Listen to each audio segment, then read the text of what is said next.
My dear students, నేను మిఆర్ఎస్ Reddy sir. మరి ఈ వీడియోలో ఏపీపీఎస్సికి సంబంధించిన సమాచారం ఏదైతే ఉందో ఆ విషయాలు, అదేవిధంగా మరి పండగ తర్వాత చూస్తే ఒక నెల రోజులే ఉంది ఇంక ఎగ్జామ్కి. సో ఇప్పటి నుంచి గ్రూప్ 2 మెయిన్స్ ఎగ్జామినేషన్కి కొన్ని టిప్స్, నెగిటివ్ మార్కింగ్ కానివ్వండి, అదే ఎంతవరకు చదివినప్పటికీ కూడా కరెంట్ డేటాని ఏ విధంగా అప్డేట్ చేసుకోవాలి, ఎంత చదవాలి, ఇటువంటి విషయాలని కొన్ని మీకు చెప్తాను. కొంచెం జాగ్రత్తగా విని మీకు అవసరమైనంత వరకు వినియోగించుకోండి. అయితే ఒక విషయం నేను చెప్పాలనుకుంటున్నాను సార్. ఏ ఫ్యాకల్టీ అయినా, నేను కావచ్చు, ఇంకొక ఫ్యాకల్టీ కావచ్చు, ఎవరైనా కావచ్చు, మీ అందరి యొక్క అభివృద్ధి కోసం మాత్రమే మేమందరం కూడా యూట్యూబ్లో, యాప్ల్లో మనం మీకు ఈ సలహాలు అందిస్తుంటాం. సో ఇలా ఇచ్చిన వాళ్ళు ఎంతమంది ఉంటారు అనేది మీరు ముందు ఆలోచించినట్టయితే మా పైన ఒక మంచి పాజిటివ్ యాటిట్యూడ్ అనేది మీకు వస్తుంది, ఒక రెస్పాన్స్ కూడా. సో ఫీజు తీసుకోవడం అనుకోండి కామన్, ఇప్పుడు కెమెరాలు, డిజిటల్ బోర్డ్స్, స్టాఫ్, వీటన్నిటికీ కూడా కొంత ఖర్చు అవుతుంది. కానీ సేవ ఇవ్వడం అనేది ఇంపార్టెంట్. సో దాన్ని మీరు అందరూ గుర్తిస్తే చాలు. అయితే 99% మా స్టూడెంట్స్ అందరూ కూడా అది గుర్తించారు. అలాగే ఇతర వాళ్ళని కూడా మీరు అలాగే గుర్తించండి. ఎందుకంటే ఈ సర్వీస్ ఇచ్చిన వాళ్ళు లేక మేము ఒకప్పుడు చిన్న గైడెన్స్ కోసం 2016 కానీ 12 కానీ ఆ నోటిఫికేషన్లో ఉన్న అడిగితే అసలు గైడెన్స్ కూడా ఇచ్చేవాళ్ళు ఉండేవారు కాదు. పుస్తకాల కోసం హైదరాబాద్ మాత్రమే వెళ్ళాల్సి వచ్చేది. అలాంటి పరిస్థితులు, క్లాసుల కోసం హైదరాబాద్, ఢిల్లీ వెళ్ళాల్సి వచ్చేది. ఈరోజు మీ ఇంట్లో హ్యాపీగా వైఫై పెట్టుకొని అద్భుతంగా మీరు క్లాసులు వినగలుగుతున్నారు. సో ఇలాంటి నాలాంటి నొక్కనే కాదు, నాలాంటి వారందరూ కూడా మీకు ఈ సర్వీస్ ఇస్తున్నారు. ఓకే సార్, సరే. ఇంకో విషయం ఏంటంటే ఏపీపీఎస్సికి సంబంధించిన జాబ్ క్యాలెండర్ గురించి చెప్పే ముందు ఈ ఎగ్జామ్ టిప్స్ అని చెప్పాను కదా, ఒకటే గుర్తుంచుకోండి సార్. ఫస్ట్ ఆఫ్ ఆల్, మీరు ప్రాక్టీస్ పైన పెడుతున్న దృష్టి ఏదైతే ఉందో, ప్రాక్టీస్ బిట్స్, దీనికోసం నేను చాలామందిని గమనించాను. విపరీతంగా మోడల్ పేపర్స్ లేదా విపరీతమైన ప్రాక్టీస్ బిట్స్ ప్రాక్టీస్ చేయడానికి ఇంపార్టెన్స్ ఇస్తున్నారు. ఇది మంచిదే, కానీ ఇది ఎప్పుడు మంచిది అవుతుందంటే, ఒకటి సబ్జెక్ట్ పైన, 4 సబ్జెక్టుల పైన కమాండింగ్ అనేది తెచ్చుకున్నాక, ఒక యూనిట్ చదివా, ఆ యూనిట్ పైన కమాండింగ్ వచ్చాకే ప్రాక్టీస్కి వెళ్ళాలి. అంతేగాని ప్రాక్టీస్ మాత్రమే చేస్తూ ఎగ్జామ్కి వెళ్ళడం అనేది ఖచ్చితంగా పొరపాటు. సో నువ్వు ఎక్కువగా చదవడానికి ఇంపార్టెన్స్ ఇవ్వాలి, కాన్సెప్ట్ ఓరియంటెడ్గా వెళ్ళాలి, దానిపైన బిట్స్ ప్రాక్టీస్ చేయాలి. సో అందువల్ల ఏంటంటే మన స్టూడెంట్స్కి నేను ఆల్రెడీ గైడ్ చేశాను. సో మన యాప్లో పెట్టిన బిట్స్ లేదా గ్రాండ్ టెస్ట్లు చాలు, ఇంకేం అవసరం లేదు. నువ్వు ఎక్కువగా చదవకుండా ఈ బిట్స్ పైన ఆధారపడ్డావు అనుకోండి, మోడల్ పేపర్లు అవన్నీ కన్ఫ్యూజ్ అవుతావు. సో అంత అవసరమైతే లేదు. రెండవది కరెంట్ డేటా.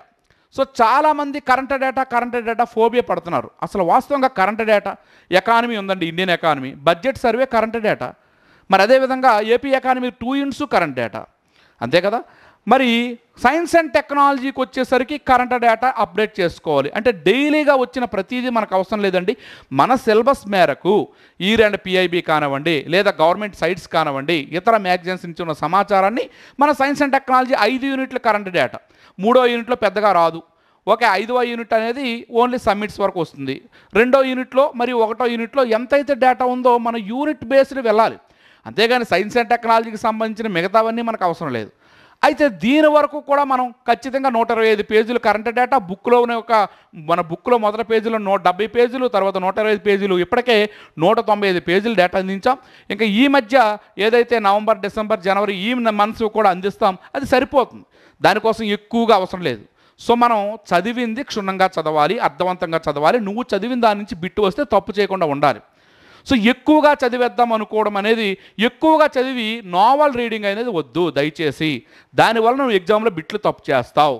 నెక్స్ట్ అదేవిధంగా చూస్తే ఇప్పుడు మెయిన్గా నేను చెప్పేది ఏంటంటే, సరిగ్గా క్లారిటీగా చదవడము, దానికి ఒక ప్రాక్టీస్ చేయడం, అది చాలు సార్.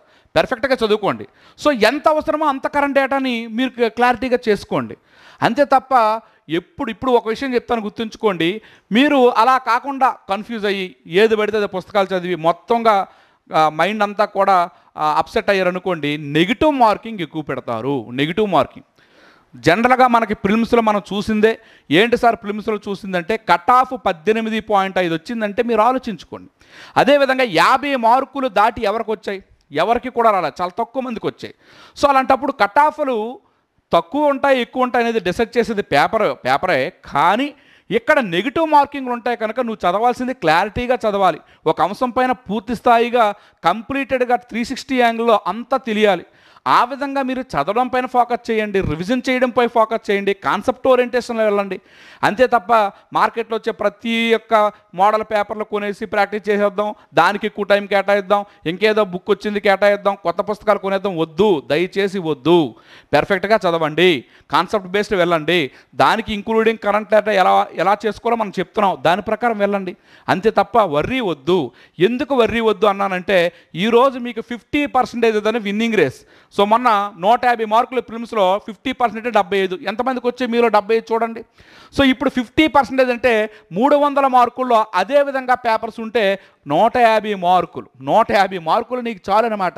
సరే, ఇంకా మనం పెంచుకొని వెళ్తే 180 మార్కుల వరకు కూడా నువ్వు మనకి అంటే ఒక అంచనా పేపర్ టిఫికల్గా ఉంటే 180 రీచ్ అవ్వాలి. అంటే 120 నీకు తెలియని వచ్చినా పర్వాలేదు, తెలిసిన తప్పు చేయకుండా ఉండాలి. 120 తెలియనివి నువ్వు పక్కన పడాయి, తెలిసినవి తప్పు చేయకుండా ఉండాలి. సో ఎగ్జామినేషన్లో నువ్వు చూడండి 150 బిట్ల పేపర్లో 20 వరకు కూడా అందరూ తెలిసినవే తప్పు చేసి వస్తారండి. ఫస్ట్ ఆఫ్ ఆల్ నువ్వు తెలిసినవి తప్పు చేయకుండా వస్తే నువ్వు విజేత అయినట్టే. 2, కాన్సెప్ట్ బేస్డ్లో చదివిన దేన్ని కూడా నెగిటివ్ మార్కింగ్లోకి వెళ్లకుండా చదివినది ఏదైతే ఉందో పెర్ఫెక్ట్గా దాన్ని ప్రజెంటేషన్ చేయగలగాలి. ఆ విధంగా మీరు ప్రిపరేషన్కి వెళ్ళండి.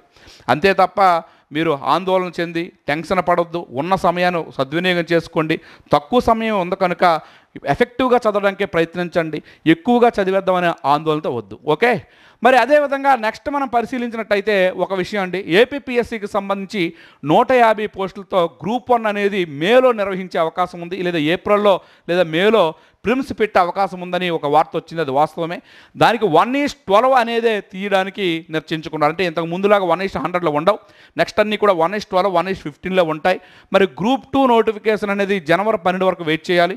మరి ఆ నోటిఫికేషన్లో క్యాలెండర్లో ఇస్తారా లేదని మనకు తెలియదు. కానీ గ్రూప్ 1 అయితే 150 కొత్త పోస్టులు వచ్చే అవకాశాలు ఉన్నాయి. మరి అదేవిధంగా తదుపరి ప్రతి నోటిఫికేషన్ కూడా మరి మెయిన్స్ అంతా కూడా ప్రిలిమ్స్ మెయిన్స్ కూడా మనకి ఆఫ్లైన్ విధానంలో కండక్ట్ చేసే విధంగా మరి ఒక డ్రాఫ్ట్ క్యాలెండర్ వచ్చింది, మీ అందరూ కూడా తెలిసిందే. సో దానిపైన మనం ఆ యొక్క డ్రాఫ్ట్ వచ్చిన తర్వాత మాట్లాడదాం. ఓకేనండి. సో ఈ విధంగా మీరు ప్రిపరేషన్ చేయండి. All the best. Thank you.